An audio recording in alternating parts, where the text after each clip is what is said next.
Then I'm gonna start the live stream now.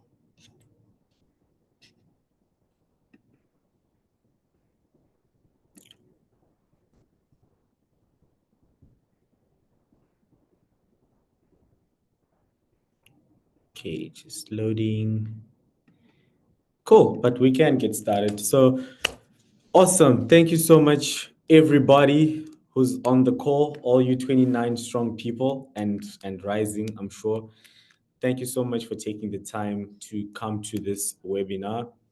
Today we have Mr. Maurice Stuart, a very, very experienced IT recruiter in the space. I'll give him time to introduce himself and tell you his story and how he got to where he is now. But the reason why we hosted this webinar mostly is for our beloved students. Um, Most of you guys are now about to complete the bootcamp and to enter the tech space. So yes, of course, you know Melsoft guarantees you internships, but like I always say, we want you to be undeniable when you are sitting across a recruiter, you're sitting across a hiring manager. You have to be undeniable. You have to know your stuff, and everything has to be in order. So Maurice has given us his precious, precious, precious time here to share some insights, to share what he sees on a day-to-day basis on the other side of the recruitment firm, to give you guys an insight on the common mistakes that juniors and intermediate developers make when they're breaking into the space, and to give you guys tips on how to stand out, because according to him, on the chats that we were having, getting a job is a skill on its own. It's actually a skill that you need to learn. It's not just, you don't just need to be a great engineer, you actually need to be able to sell yourself well. So we are so blessed, we're so privileged to have an IT recruitment expert here with us today to give us these insider tips.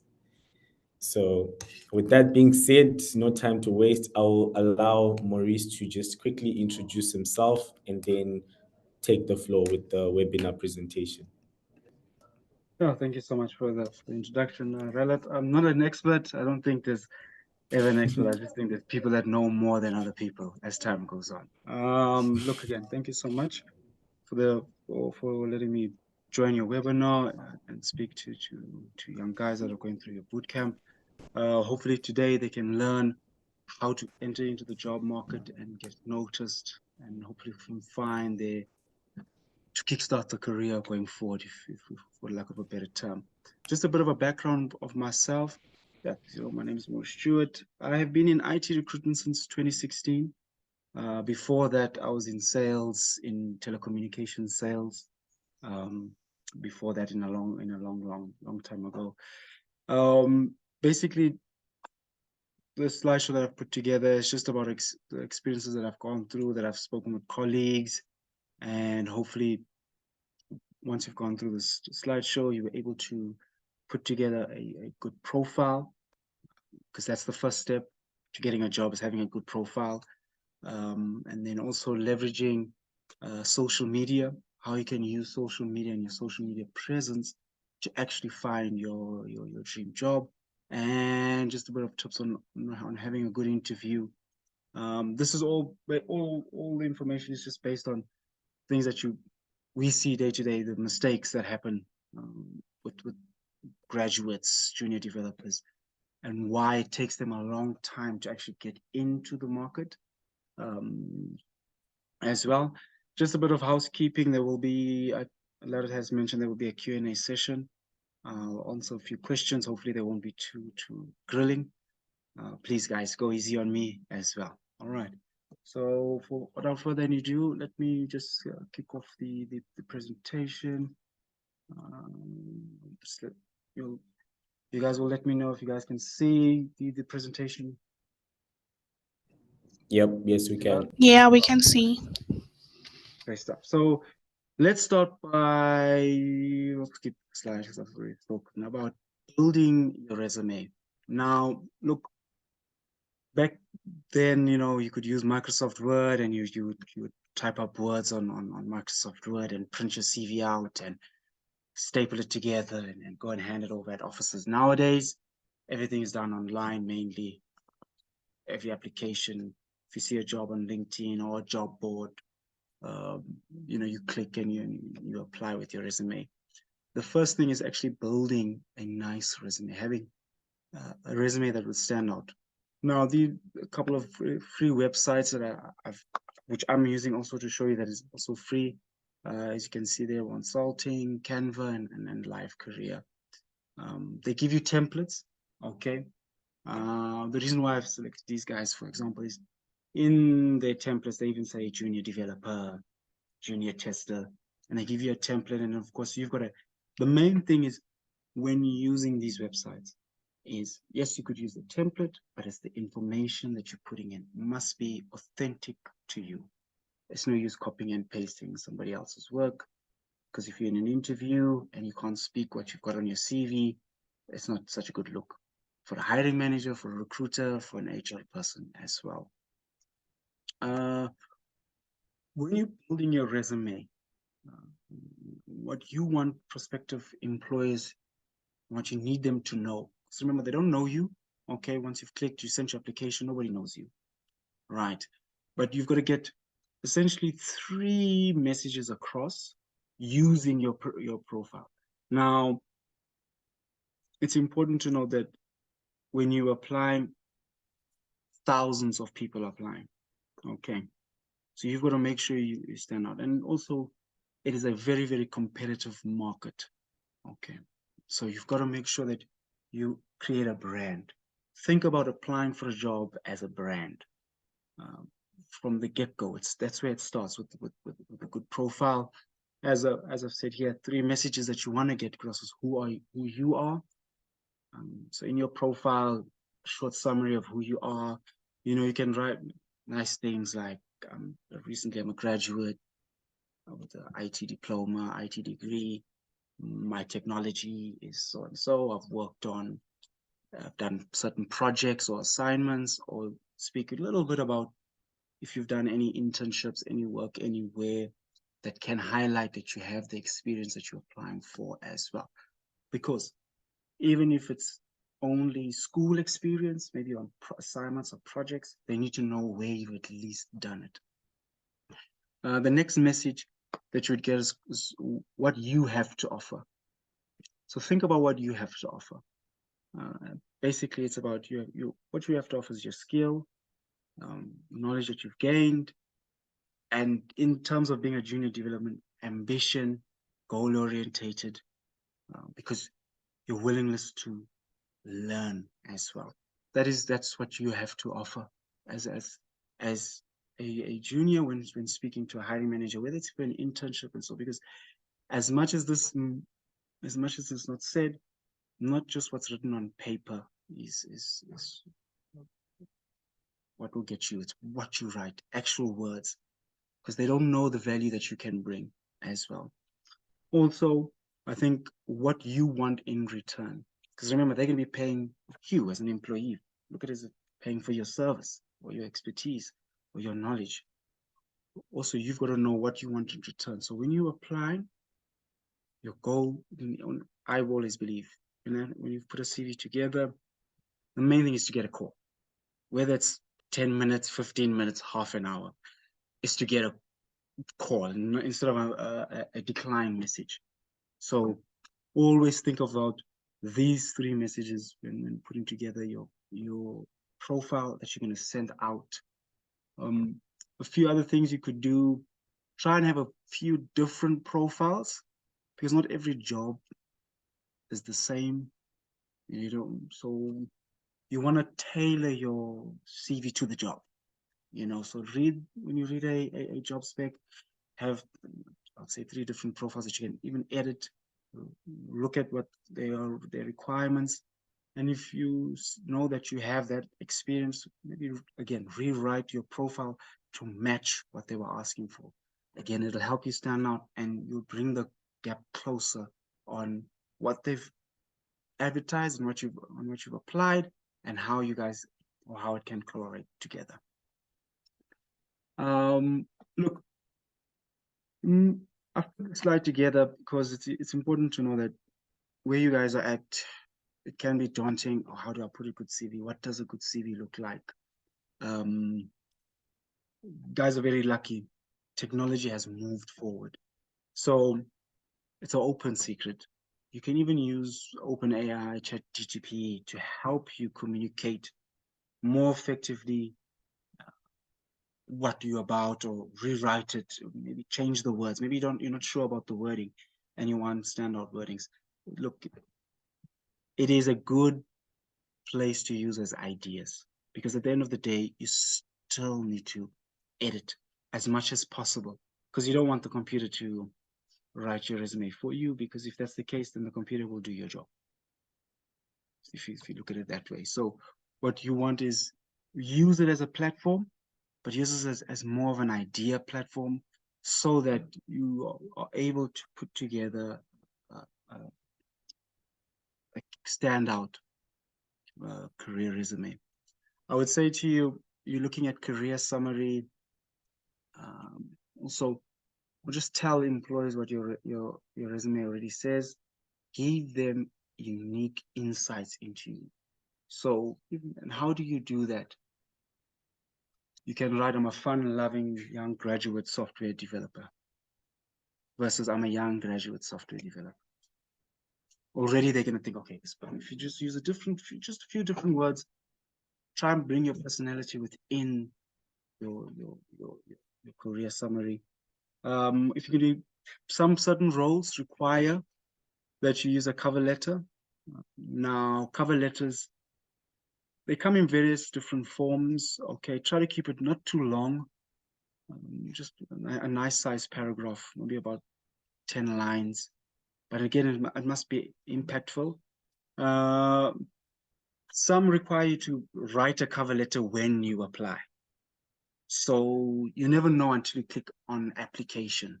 So whether it be on a job board, or whether it be on LinkedIn, when you click application, they might say, write us a cover letter. Or they might say, why do you think you are matched for this role? That's another way of saying cover letter. Then you've got to work out, okay, why am I a match? What stood out in the job requisition, the job spec, the wording that they've put there? What is it that matches me? Because you've got to tell them that, because that's exactly what we are looking for. As a recruiter, if I put an advert out and I get applications, I look at the application versus what we require. And based on that, I would say yes, no.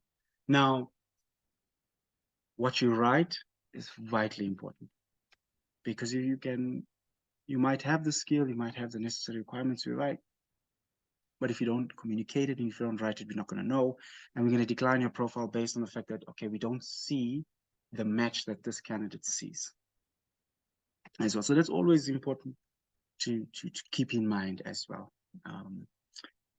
For the next slide, I think it's important, when, as you guys are coming into the job market, know your value from now. Usually this is said when you are spoken as a senior, intermediate, but I think it's a bit too late then, and then you're chasing the pack. Essentially, know your value. Prospective employees need to know, or need to be able to know, what you can do for them as well, and what they can do for you, because it's a two-way street. It's also what you can do for them and what you can do for, what they can do for you. It's important for you to draw a clear picture of your value add. So I put a couple of examples here, right? For UX, UI guy, I see this a lot. I was responsible for building various client websites, right? But I would want to know, what websites. I don't see them if you didn't put links.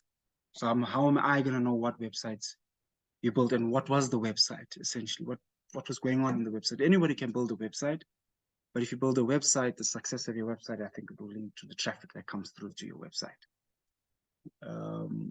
Versus where you can put this line, I built an online store with 100 users per day. There's your site. Now I understand, okay, you built an e-commerce website. There were users that came through, or people that were buying and selling. So if you're applying for a job, for example, in a payments fintech solution, and you write something like, no, I assisted in building an online store where traffic, 100 people were coming in buying. I can already articulate, okay, there's the experience, so they would have an idea. There's another example for automation tester. I, I wrote test automation scripts versus I coded test automation scripts for 3 companies, and then you've listed, say, segment and sector, telecoms, banking, insurance. That gives me an insight, okay, where are you working as well? For a software developer, you write and maintain software. But what, even if you've listed that you're a C# developer, I don't know what software you've written and maintained.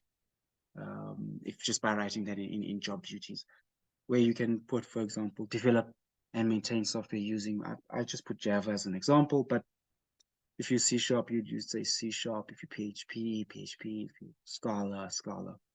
It's important. That's why I say, know your value. Know what you're writing into the resume, because whatever's read at that juncture, that's what you're being judged on. So if you write a good resume, chances are you'll get a high number of opportunities to get employment, or a high number of interviews, video calls, whatever you want to call it, versus not taking the time, just copying, pasting templates, not using your own wording, just using templates and things that are automated, run of the mill. Everybody uses those templates on the website. Remember, if a template is free, you're not the only one that's going to find it as well. So you can use it, but make sure you've created it, that it becomes your own brand for you as well. And that's it on the resume. Just to further add, try keep your resume 1-2 pages short. Link your technologies, or show your tech stack. You can show your experience, using graphics, numbers, stars. It's up to you if you want to have a picture or not on your CV. That's a personal choice. Some people like, some people don't. So it's up to you. But if you're going to have a picture, please use a professional picture. And what's a professional picture? You can just go have a photographer take 1 or 2 professional photos, just with a shirt on, nicely dressed. You can wear a t-shirt, plain background. Taking selfies on holiday, or even with your graduation, they don't come across as professional, because once you enter into the workplace, there is a level of profession that all employees want graduates to have. And if you have that level of professionalism from the get-go, it helps, instead of having to morph it as you go along. The next slide I would talk about is this is an important slide, I think. Your experience, or what you bring on social media. Now, Instagram, Twitter, personal side of things, you can post all your pictures there, etc., and write your thoughts. But when you're on LinkedIn, Indeed, PNet, Stack Overflow, GitHub, these are just some of the, I would call them social media websites, where you can get noticed for well, of course, PNet, maybe, and Indeed, you can call them job boards. But these are places where you're ultimately going to be applying for jobs, ultimately where you can network to get the right career. Network is important. Just applying doesn't really help. So, for example, let's use the LinkedIn platform. Who you following, who's following you, is of importance for your job that you're looking for your career. Having the right content that you are following is also important. I'll give you an example. It's no use following a retail brand, a clothing brand, a manufacturing brand, but you're not going to be working in that segment, because that content that's coming through to you is not going to be advertising to software development, automation testing, UI, UX designer. So whatever you are going in the IT space, follow content based on what you are doing. So if you're Java, let's say, use an example. If you say you're going to follow the language Java, follow Java communities, Java updates, look for companies that use Java. How do you look for companies that use Java? The job specs that you're applying for. They list their technologies. They would say, you need 2 years experience, 1 year experience, graduate experience, be comfortable writing using Java code or PHP code or Scala code or Python code. So follow those, take companies like that, the companies that you're applying to, follow them, look for who is the talent acquisition space, and look for talent acquisition, not so much just someone working in HR or in finance or in payroll. Follow the right people within the organization as well. So look for talent acquisition, look for the HR, follow, connect. And even when you connect, LinkedIn might say, send a message to say, hey, so a role like your company, just want to follow you, keep updated. Using the LinkedIn platform, something short, something sweet. Don't be writing out, hey, I'm looking for a job, can you please help me? Because that type of messaging can unfortunately happen. It shouldn't happen, but it can happen. And again, maybe they won't accept your connection because they're like, oh, this is a graduate. Because again, look at it this way. When you send a connection request, the person that's going to accept it, what is it in for me? That's the question they ask themselves. We all do it, right? If someone follows you on Instagram and you don't want them to follow you on Instagram, you're going to block them, right? So use the same thinking around there as well. These are some of the sites you could go on, especially the Stack Overflow and GitHub. They also got communities there. Use that community forum, engage, talk, learn as well. Because if you're engaging and you're speaking and you're learning and you're engaging and talking about topics, and look, you don't know everything as yet. I don't think anybody knows everything as yet. Personally, even I still learn every single day. But engage and talk, because that conversation can lead to another conversation, and another conversation can lead to another conversation. When applying for a role, there is a certain level of skill. Just applying and hoping for the best in a competitive market that it is today won't work. Just some ideas for you when it comes to your online presence. Think about relevant platforms. So be selective with the platforms you want to engage with. Platforms could be anything. It could be LinkedIn, it could be Stack Overflow, GitHub, it could be Twitter. If it's going to help your career, then engage with that.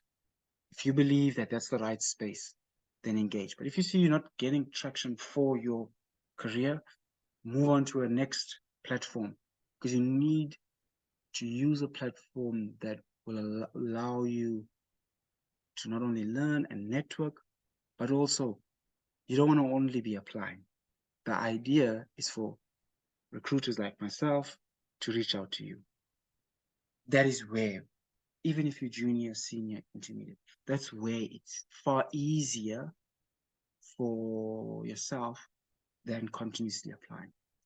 Because you've got one hand applying, and on the other hand, you need people to be reaching out to you directly. Look, we live in South Africa. We know how difficult it is to find a job, okay? But there are jobs out there. There really are.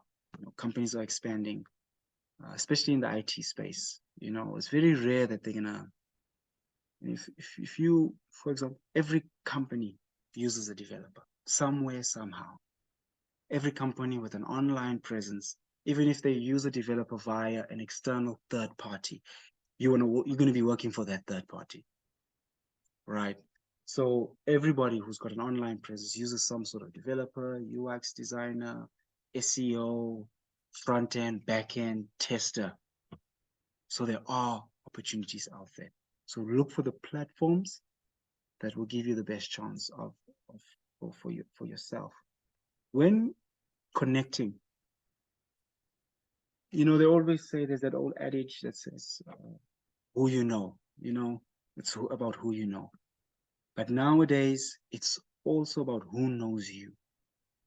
That's also important. Who knows you? Now, what question would you say is that who knows you is the people that you've connected? Let's use them, because it is the monopoly in a space like this. On LinkedIn, you're posting content, you're liking, you're sharing, you're commenting. Okay. People see that, people are like, you know what, I like what this guy is saying, what this girl is saying. Let me follow them. Recruiters also follow developers. We also reach out.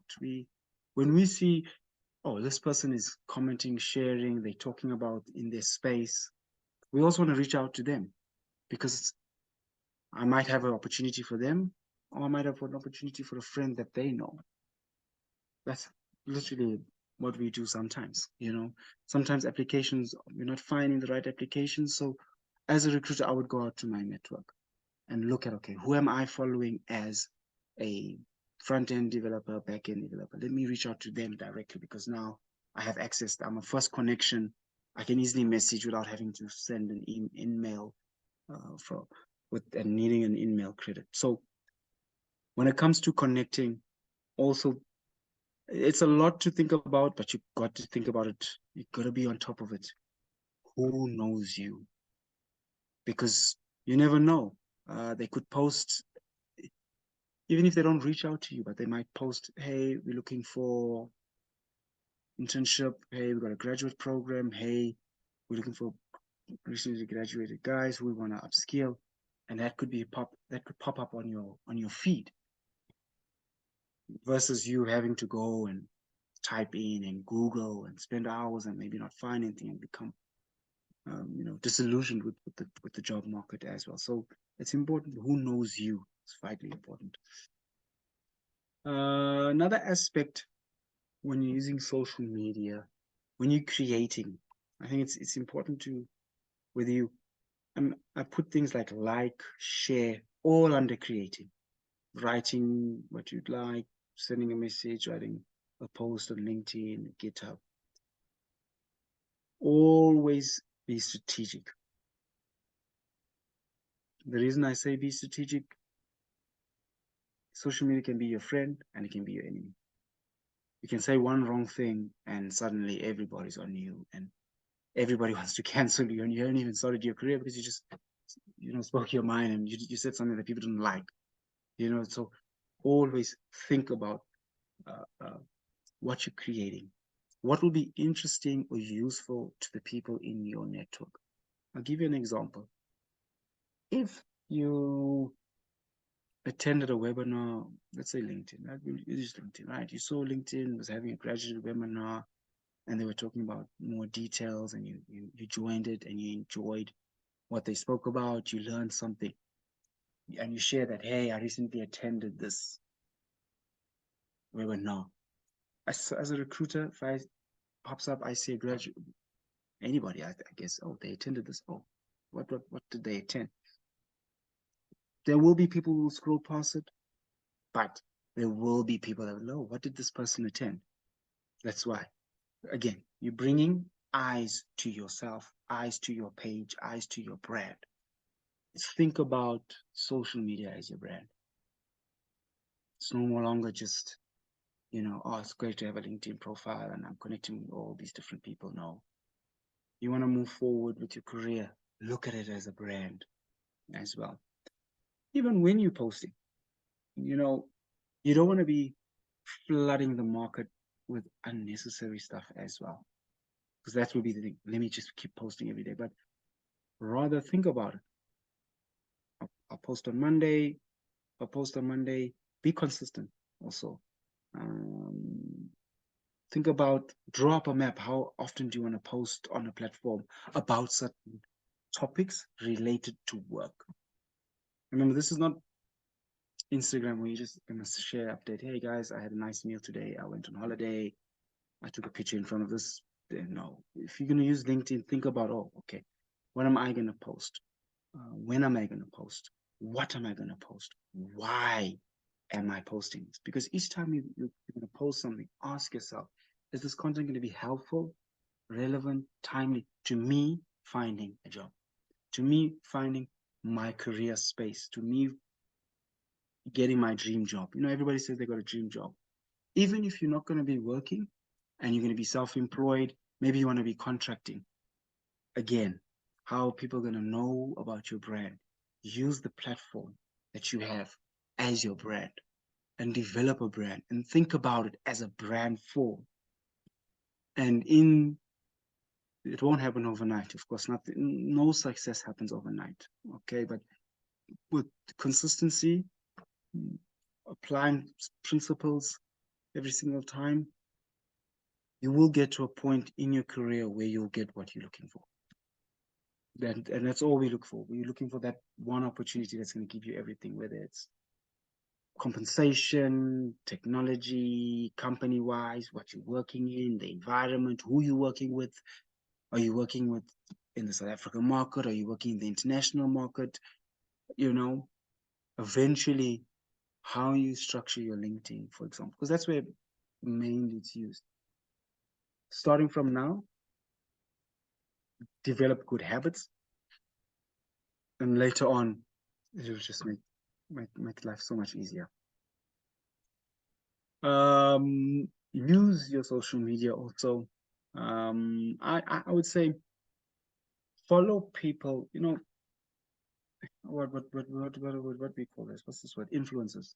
I think that's the word, right? So see who are the influencers on what you are following, who are the influencers, and follow them. Because chances are those influencers are generating, conversation. You can be conversating. You could even meet somebody else in those comments, and somebody else can meet you. And they're always, I would say, why I say follow these influencers, they're always giving tips on how best. Also, this is a learning thing. You're not going to get it right today, tomorrow, or next week, right? Every single day, you're going to work on it, work on your profile. Don't be afraid to, if something wasn't working, change it. Then change it and give it space and time. It's like a flower, plant the seed, water it, you give it sunlight, water it, give it sunlight, and eventually something should pop out the ground. How you do that and what you give it will determine the quality of plant that comes out of the ground as well. Look, update pictures, update your banners. What I mean like that, these days there's always a new trend. So see it. If you want to follow it, follow it. If you don't want to follow it, it's up to you. But it must align with your brand as well. Or your presence online, it must align. Because nobody wants someone that is posting something else and doing the total opposite. I'm sure we've seen the news. Nobody wants a fake. Let's just put it that way. Nobody wants a fake. Okay. And the final thing is be careful what you post. Be conscious of what you post. The internet always remembers. You can't delete something. Yes, you could delete. You could delete the post off your feed. Someone could have screenshotted it and shared it, and then what? No use deleting it because everybody's seen it. People have lost jobs because of what they've posted. People have not gotten opportunities because of what they've posted. That's a fact. You don't want to be posting things that will bring the attention that you don't seek. That's why I said it could be a friend. Social media could be a friend or your foe. I know personally in my work experience with social media, I know of instances of people being fired because they commented and they said something that someone didn't like. And that person that didn't like that comment comes back to an employer and says, oh, I didn't like this comment. Is this the type of people you employ? That happens.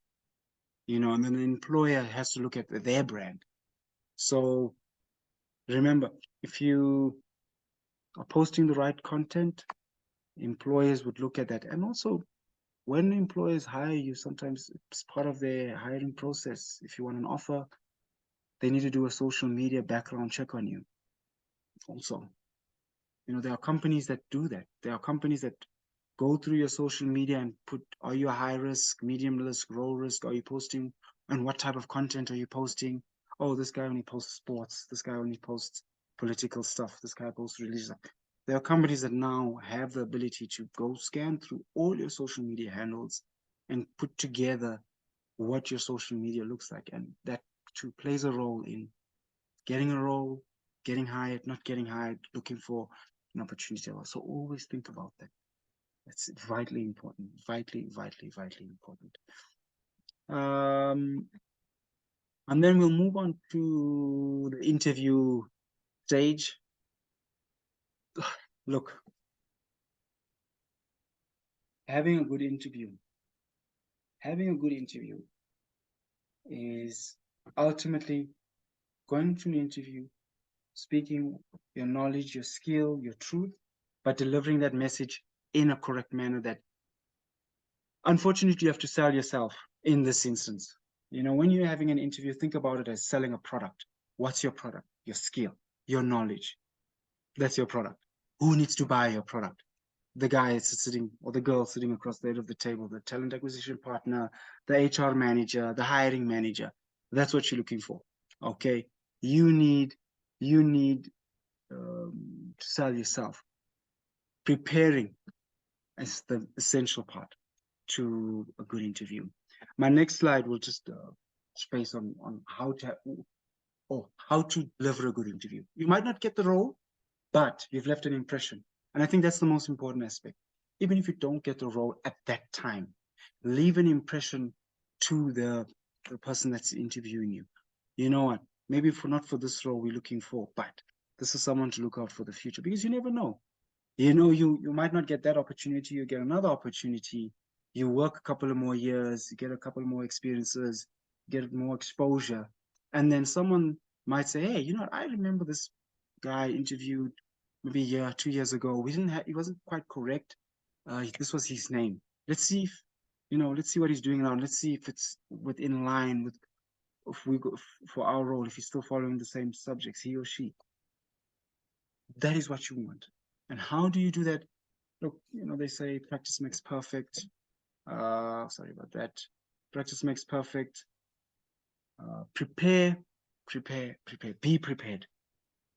Be prepared. Know your profile. Know what you've written in your profile. Know what profile you've submitted. And in conversation, in an interview, use your profile as examples for specific outcomes when you're answering questions. So if they say, let's go back to one of the earlier slides. So tell us, as a UX designer, what have you done? No, I built, as I listed in my profile, I built a website where we had 100 users going in every day. They were paying my website. I had moving parts. The website developed. The company has developed. Even put in links to your work if you can. GitHub is a nice space because GitHub usually can keep a portfolio of yourself. So generate a portfolio on GitHub, portfolio of your work that you can put, if you can. Of course, some works you can't due to proprietary reasons, for whatever so reason. But essentially, when interviewing, if you're able to give an example when answering a question and you can pull it from your resume, that is a winner. Because then immediately the message that comes across is, okay, yes, this person is competent. This person is, I like what I'm hearing here. This is someone that we're looking forward to. When having another good interview, another aspect is preparing questions on the job spec. Specific questions on the job spec. Okay, so if it's let's use a Java. So let's say they're looking for a graduate Java developer. You're gonna be maintaining code, right? You're not gonna be writing code. You're maintaining code, and the employer is a retail e-commerce store. So why are you guys looking for a Java developer? First question. No, we're looking for a Java developer because our program is written in Java. Okay. Are you using Spring? Are you using Spring Boot? Yes, we're using Spring Boot, but we're going to be going to Kotlin in a few years' time. We're going to be rewriting our code into Kotlin. You see, you've got to ask questions because then you're going to get answers. And also you're going to allow yourself to see if this is the job that you want. Because it's one thing interviewing and, okay, I'm looking for a job, but it's also got to be the right opportunity for you. The opportunity that you require, that you can do as well, that suits your needs. Okay. So always think about when you're interviewing, They are interviewing you for the job, but you're also interviewing them if they're the right employer for you. If this is where you want to go, is this the segment you want to be in? Is this the type of role you want to be in as well? So prepare questions, go into detail about the job spec, because the job spec is there. But if you ask questions on the job spec, by the time you've asked your questions, you'll actually know what the job's about. You'll have an understanding of what the day-to-day aspects about, and you get an understanding from the hiring manager or the talent acquisition partner what are they are exactly looking for. Because if you know by the end of the call, you know what, I don't think I'm going to get this job because I'm not what they're looking for. Because based on your question, so you already know, and instead of ending the call and hoping, oh, am I going to get this job? And then waiting for that next call or message and being, let's say, disheartened when you get a rejection. Because maybe the questions you asked in the interview weren't the correct questions. They didn't give you the answer that you were actually looking for. Then I would say next step is prepare questions on the company and what the company is about. So find out, you guys have this role available. What is the career path like for this role within the company? Companies spend money when hiring employees. It's a money spend. It's a fact that it's easier, it's cheaper to keep than to hire, continuously hire. It's far more expensive because you got to bring a new person. You got to wait for them to get into the groove of things. You got to wait for them to understand how you operate, what you do, how you work, versus an experienced person within the company who already knows everything, how everything is operating and everything is working. So the best part is dig deeper into the company. What type of organization is, what type of culture do you have? If you are interviewing, look, I think it's important to raise this. As developers, you might be interviewing into a dev house. You know, I don't want to mention their names. I'm sure you guys know there's quite a few in South Africa, quite a few big guys. They use acronyms, letters from the alphabet. um, those type of characters, those companies, I would say rather, they have events, special things that are going on in the organization that they do for the employees, you know, that they throw where no one works for the day. Fridays, fun day, team building, awards, you know, they have all these certain things. So it's best to ask, you know, hey, do you guys have this? Do you guys have that? You know, what's it like? How do you create how do you know you guys have a healthy environment? Because also another big topic is being spoken about a lot is mental health in the workplace. Okay, so see, are they doing anything about it? Because some people, you know, there's people who could say they're doing something about it, but then there's companies that are not doing it about it. So you've got to find out if it matters to you. Okay, I think the main thing that you need to take away from this is what you prepare for, what questions you ask must matter to you, must map out to you, so that you can make a more informed decision as well. And also, the more you do interviews, the better you're going to get at it. Okay, the less nervous you're going to be. You practice. Think about an interview. You don't have to practice with someone or do role play with someone. If you're comfortable doing that, do that. But if you're not comfortable doing that and you're a shy person, you know, so I'm a shy person. So sometimes I sit and I envision the interview, what questions I'm going to ask. You know, you can just put a face to a person, think about it, envision it in your mind. Okay, this is the type of questions, this is what I'm wanting to get out of. This is the type of information I need. This is the information I'm going to say that I'm hoping that can get me this role as well. So that is the main thing. I have interviewed a variety of candidates in my career since 2016. I've interviewed intermediate, senior, executive, junior, graduate. And the best interviews are the ones where even if I couldn't give the candidate that job, I saw the candidate came prepared. And because they came prepared, they made my life easier. Or, you know what, this person is not the right person for this role. And even if I tell them, like, you know what, you're not the right person for this role, it's got nothing to do with your profile, your skill. You can see that you're skillful. We can see that you're knowledgeable, but for what we require right now, based on what you actually mentioned, I don't think this will be the right role for you. Because that's what you're looking for. If you're going to get a decline, get a nice decline. So that's why I say leave an impression. And the best way to leave an impression is by being prepared, by putting in. That's why I mentioned to Larry in our call, private call. Finding a job is a job on its own. It really is. As a recruiter, you might say, wow, but I can tell you now, I know this because I deal with a lot of candidates every day of the week. I interview, I speak, I reach out, I review applications.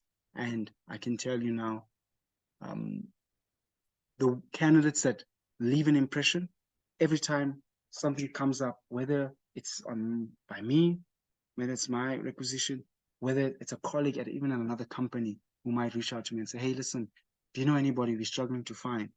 You know what? I recently interviewed Lareth the other day. Perhaps reach out to him and let him know that, hey, I'm the one who gave you his contact just in case he asks where you got his information from.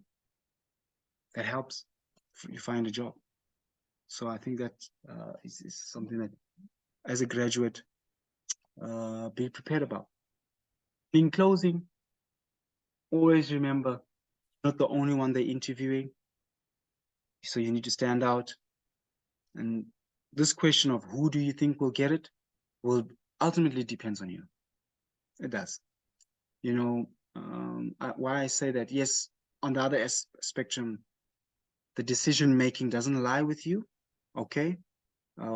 Decision making of whether you get the role or not. But what does lie with you is what you've projected. And what you've projected will either give you a higher chance of getting the role or diminish your chance of getting a role as well. And that's it for the presentation. Nice, short and sweet. I hope I didn't speak too much. Felt like I was speaking a lot. Any questions from you guys? All right, cool stuff. Thank you so much for that. That was very, very insightful. So to take questions, you can either pop them in the chat, pop your question in the chat, then I will announce it here, or you can raise your hand and speak. Anything is fine. So yeah, you guys can go ahead. But I had a few questions. So some of our students have actually gone for some interviews at some companies and have been rejected. And I think I speak for myself. When I used to look for a job, I think I got rejected a ton of times, right? How do you bounce back from that rejection and actually keep your mind active and not feel defeated? How do you bounce back from a rejection? You got to be prepared for the rejection. By being prepared for the rejection is having a positive mindset. I know it's a cliche, but let me tell you something, right? When you apply for a job and when you go for an interview for the job, there's no guarantee. If you, in your heart, can accept that, okay, you know what? There's no guarantee I can get this job, but I'm going to give it my best shot. That's the most important. And you have to keep, it's something that you've got to do with yourself. No one, I'm not a motivational speaker or anything like that, right? But you've got to keep a positive mindset that I am going to find something. And the best way is to use the previous interview. If I'm honest, you will know why you didn't get a job. Sometimes you have a feeling. There was a question they asked you and you started on, right? There was questions maybe they asked you and you started on. There was questions you didn't know the answers to. There was questions that maybe you knew the answer and you blacked out. You know, it happens. Okay, guys, we're all human, right? If you're in an interview, it can be a pressure situation. So find a way to manage that. Find a way to manage that pressure that you're already putting on yourself. I need to find, look, I understand, sometimes it's important for people to find work. If you don't find work, life can be Yeah. very, very hard, very difficult as a young person. Okay. So the main thing that you need to do is take every interview and say, okay, what I didn't do right here, let me make sure that in Yeah. the next interview, I do it right. And always know, and I always you have to have that thinking that Yes, there's going to be a ton of no's. But if you prepared for a no, and how do you prepare? Manage your expectations. I think the problem, what happens is students go far in, oh, I'm going to get this job. I'm the smartest in my class. I have to get this job. And then you don't.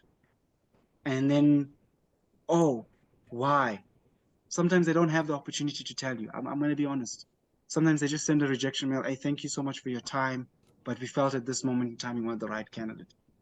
Because maybe you didn't answer, maybe it would boil down to experience, maybe it boiled down to culture fit, maybe the hiring manager just wasn't feeding you. You know, it happens, you Yeah. know. So the main thing is to keep a positive mindset always and go in knowing that okay, every new interview is a new opportunity. Don't think about the previous opportunity. Take Yeah. experience and learnings from the previous opportunity. Wow, great stuff. Thank you. Thank you. I just have a couple more questions, then we'll have the waiting list. So my other question is for a junior developer who's just starting out, what is the best way for one person to negotiate the best salary for themselves? All right. I like this question, and I'm gonna tackle this question head on. Don't ever bring up the money conversation first, because if you bring it Mm, up, you've lost your negotiating power. I'm telling you now. I'm a recruiter. The moment a candidate asks you, how much is this job paying? Already, okay, so then you're not the right person for the job. You see, mm, the money question, there's a time and a place for it in the process. Have an idea, okay? You can firstly, if you are interviewing and it's the first stage, right? First stage, ask, hey, the question that you can ask is, listen, just out of curiosity, so that I know and I can, be ahead of the game and know for myself if this is the right opportunity for me. Has there been a budget allocated for this role? Because every company has a budget. Number one, companies have a budget, whether it's 5,000 rand, 6,000 rand, 10,000 rand, 20,000 rand. Remember, it's a budget per month. And there's also other aspects that go into the budgeting of an employee. The work that the tools you're going to use, the software you're going to use, the frameworks you're going to use. Do you get compensation like benefits, holidays, paid days, paid leave? All of these things are incorporated in our budget. So the best thing is don't ever ask that question. Let that question come to you. If you're mm, curious, yes, you can ask it. Say, listen, have you guys allocated a budget to this role? I'm just curious to know. You haven't told them a figure. Don't ever tell your figure. Don't say, oh, I'm looking for X, Y, and Z. Because if you come and you mention it, you haven't given yourself enough time to justify why you've mentioned it. So if you come in the first call and mention it, the moment the interview begins, you're not going to get it all like that. Whereas you can do it in the third step, depending, every company has different steps, right? It's 1, 2, 3, 4 steps, right? Don't leave it to the last step, I would say. First, find out how many steps are there in the process. And then as you are in the process, whether you're step two, whether you're step three, and also it's about asking the right person that question. Asking a hiring manager that question might not be the right person. Usually the mm, talent acquisition partner is more softer when that question comes because the talent acquisition partner understands, okay, yes, this person is looking for that thing. But I would always suggest don't be the first one to ask it. Let the person on the other end of the table ask the question. How much are you looking for? And if they ask you, see, when they mm, ask you, the negotiating power sits on your side because you can come back with questions like, look, this is, I have X figure, but before I say this is my final figure, what is the budget for this role? Because I don't want to say I'm looking for X and you guys are paying Y. Because also, when it comes to the money question, in your career, there will come times when you need to ask yourself, what's more important? Collecting the money, collecting the experience to collect money later on. Because that sometimes happens.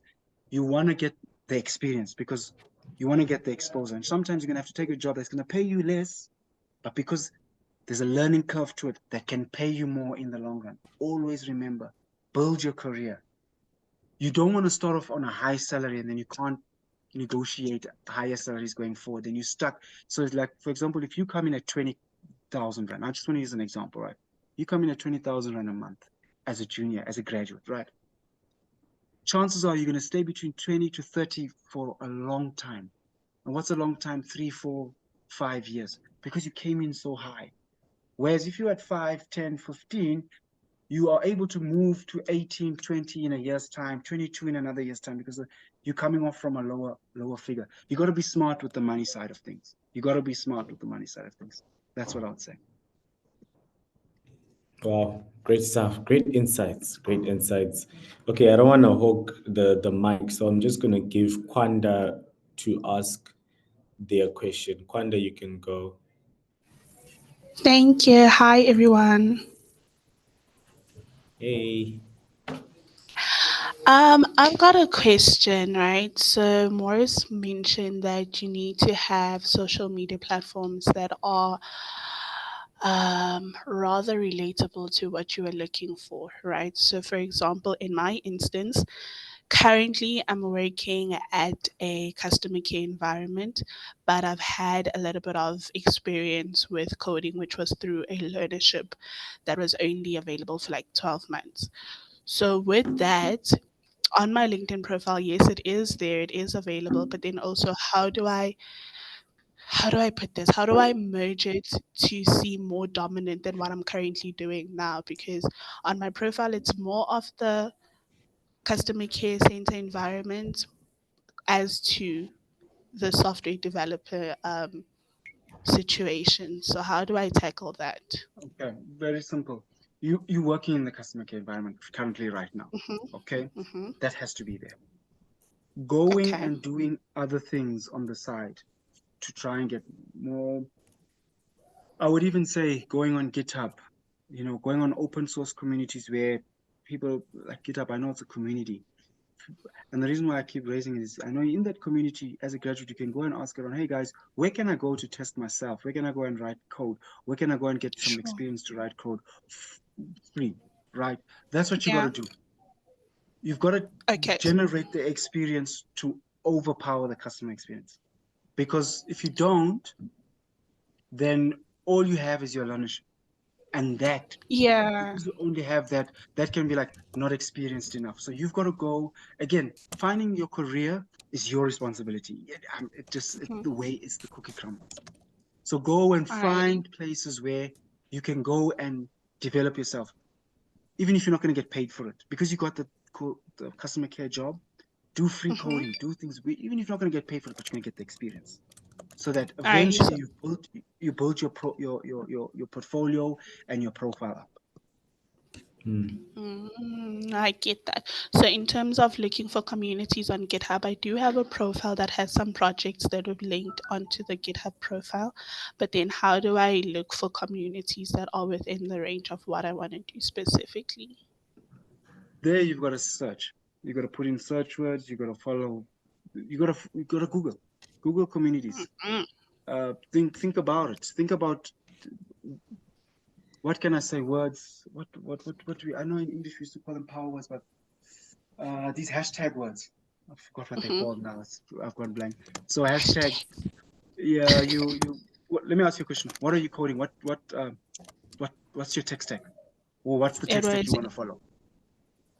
currently it's software development, but then with the Yeah, but learnership we which had, which? we would it was HTML, CSS, a little bit of Java, Yeah. and like Okay. very very minimal Python.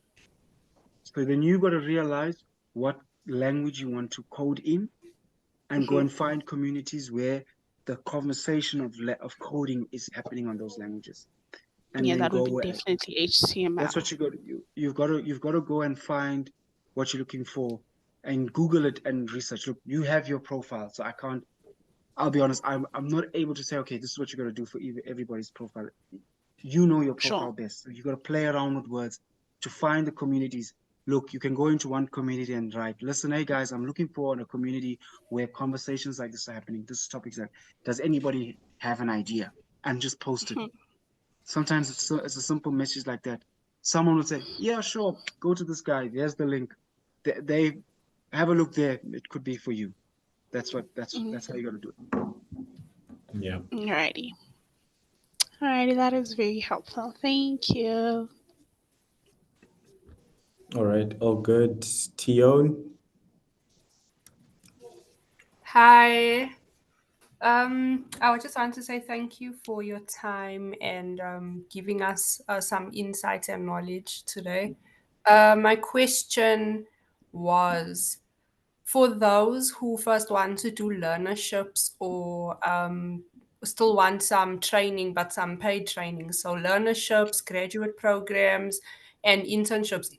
Do talent acquisition specialists deal with people of all walks of life in terms of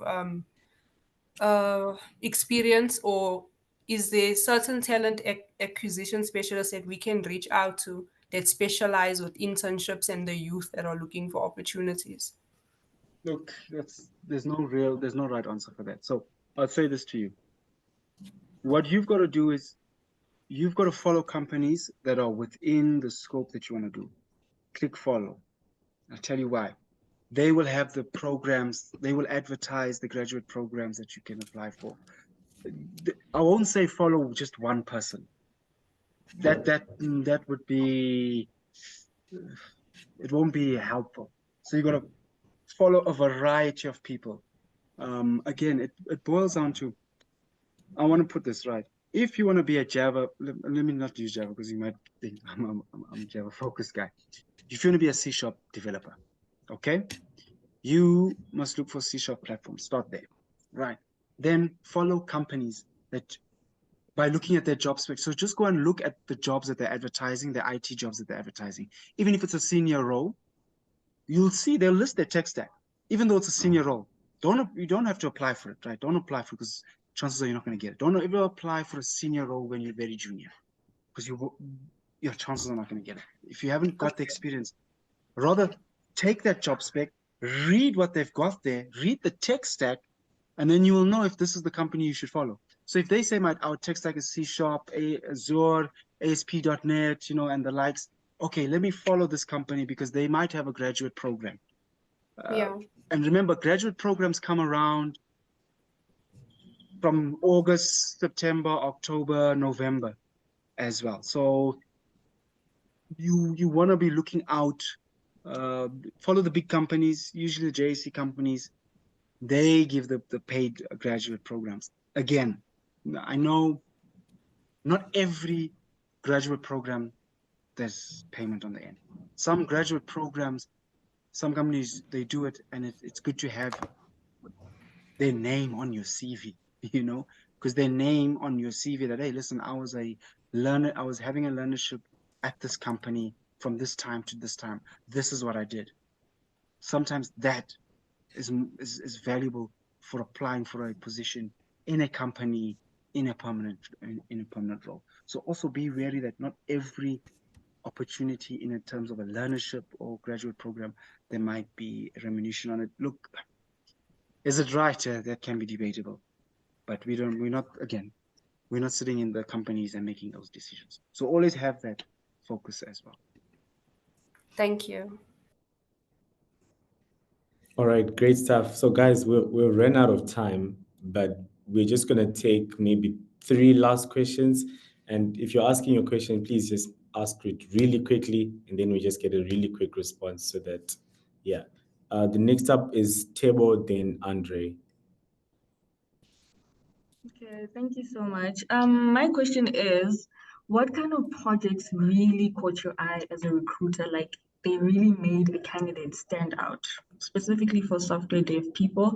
And then what is the one most common mistake that you have seen that juniors make?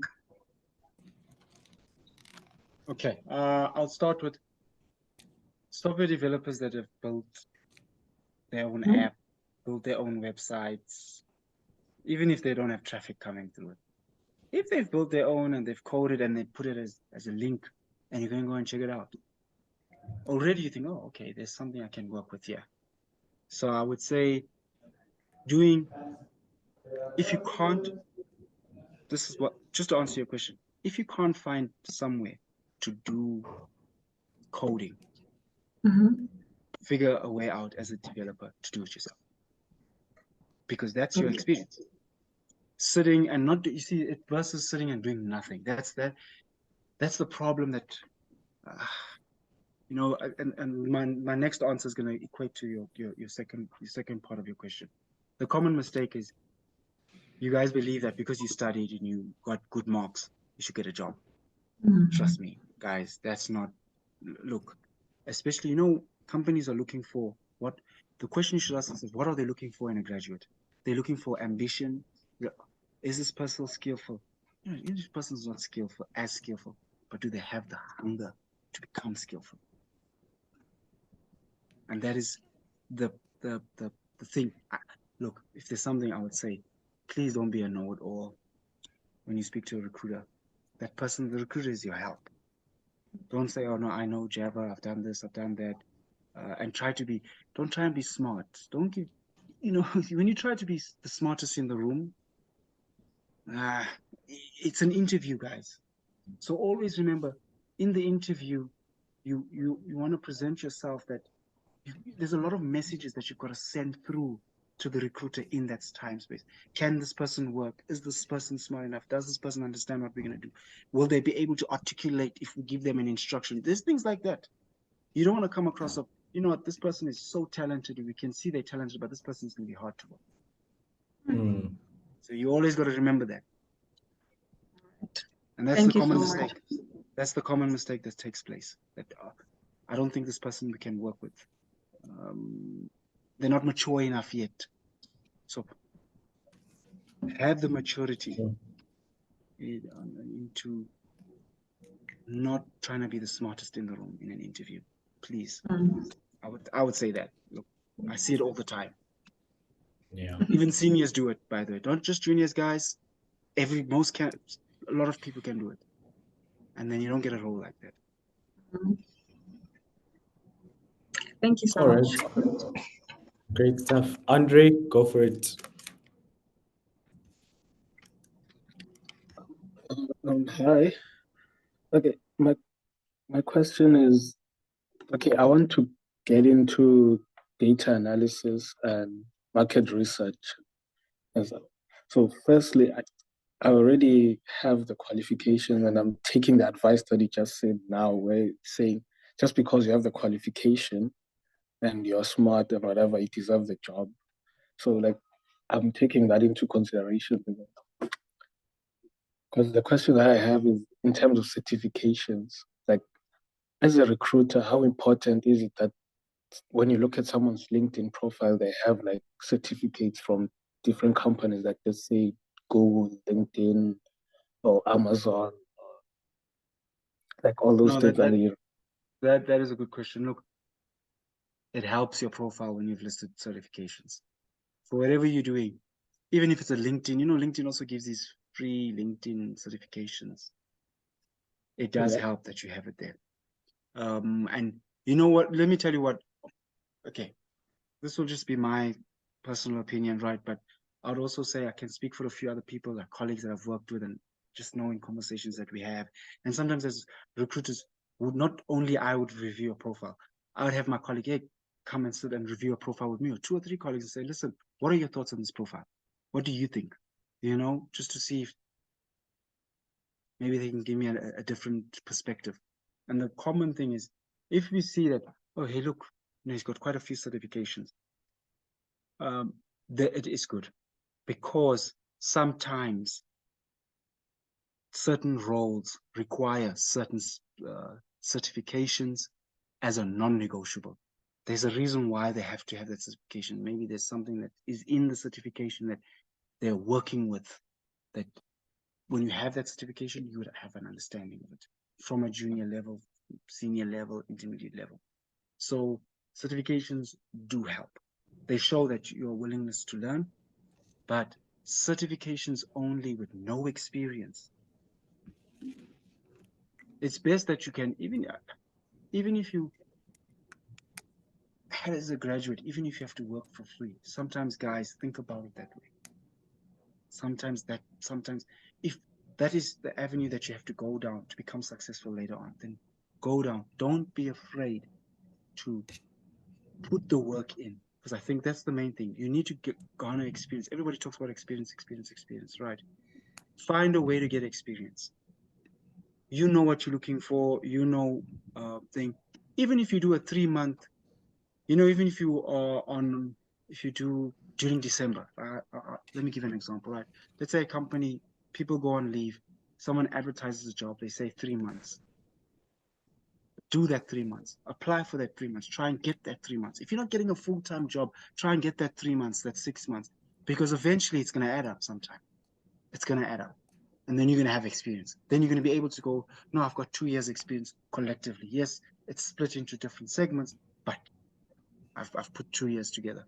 So as graduates, I would say to yourselves, it does fall on yourself, because it's your career. No one can do your job for you. No one can do your career for you. You are doing your career. Okay.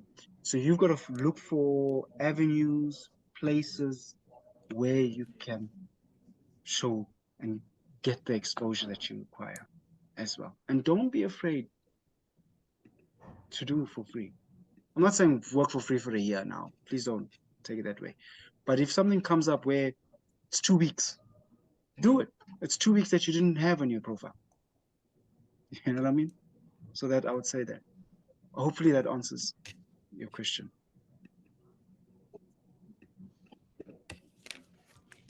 All right, cool stuff. Thank you so much, guys. I wanted to take one last question from Monoa Metsiv on LinkedIn. It was asking, if you're a junior dev and you're a year into the company, at what point is it the right time to ask for a pay rise? I think that's a very smart question. Okay. I think it's not about at what point, it's mainly at how you go about it. What you need to firstly do is research. Before you ask for it, research.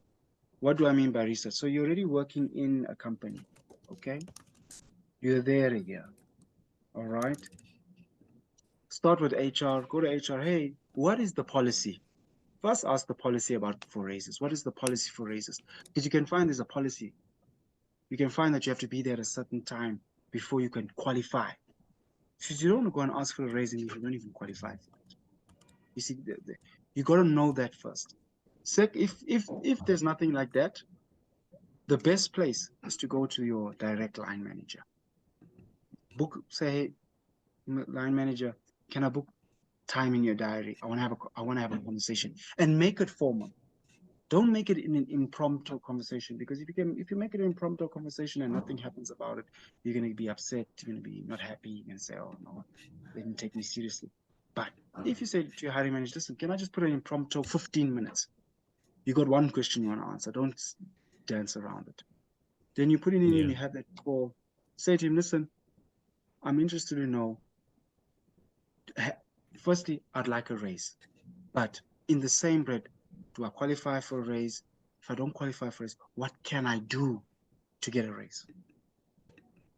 Versus, listen, I want a raise. How's that conversation going to go if you walk in and say, listen, I've been here a year, I want a raise? It's how you go about it. Always remember, it's how you go about it. If you ask the smart questions, you can actually get a raise by asking smart questions. I know many people have done it. I've done it. Asking smart questions. Hey, listen, I've been here for X amount of time. I'd like to know, do I qualify to get a raise? Then you'd say, oh no, let me check. I'm not sure. I understand. Okay. If I don't, what do I need to do to qualify for this? What do I got to show you first? Let me start with you as my line manager, because your line manager is the one they're going to also ask, does he deserve a raise? Believe it or not, they ask the line manager, does he deserve a raise? And your line manager will say yes or no. So that's important also. So if you've asked your line manager, hey, what do you think I need to do to get a raise? Then you might say, oh, you know what, man, this is what you need to do. It might even boil down to, hey, please come to work at 7:30, not 8:05. Simple as that. So always, I would say, go about it that way. Don't just walk in, listen, I want a raise. You might put a target on your back. Yeah. Absolutely. It works like that in companies. You know, there's politics in companies. Understand that. Yeah. Understand that you got to know how to maneuver within a corporate environment. Learn that, learn the nuances, and then it'll help you with your career going forward. All right, cool stuff, guys. There's so many questions in the chat and on LinkedIn. If we want to take them all, and I still have a ton of questions that I have. So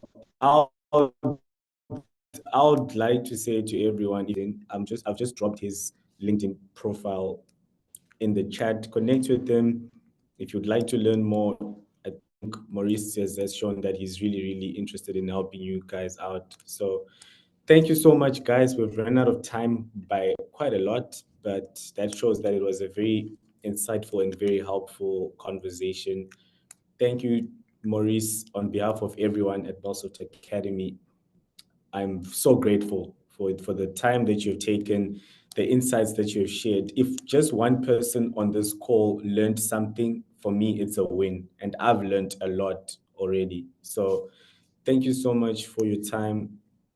And for everyone else, if you want to catch this meeting later, the meeting recording will be shared on email sometime tomorrow or on Monday. Yeah, you can watch this again. Connect with Maurice, connect with me on LinkedIn as well if you have any questions, if you want to learn stuff. Yeah, but thank you so much, guys. It was honestly a pleasure. Maurice, once again, thank you. I'm so grateful for your assistance.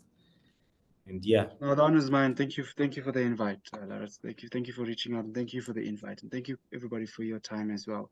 I hope you guys learned a few things and can apply it. Learning and applying, I would say, is two different things. So if you can apply what was said today, even in a small capacity, guys, just remember, if there's something I can leave in closing words, the job market is competitive. You got to find a way to stand out, and you got to find a way to create your brand, because your career is your brand nowadays. You know, look at it as that. Advertise yourself correctly, and hopefully you can reach the stars. absolutely. Thank you, guys. Cool stuff. Thank you, guys. We'll meet on the next one. Take care. Bye-bye.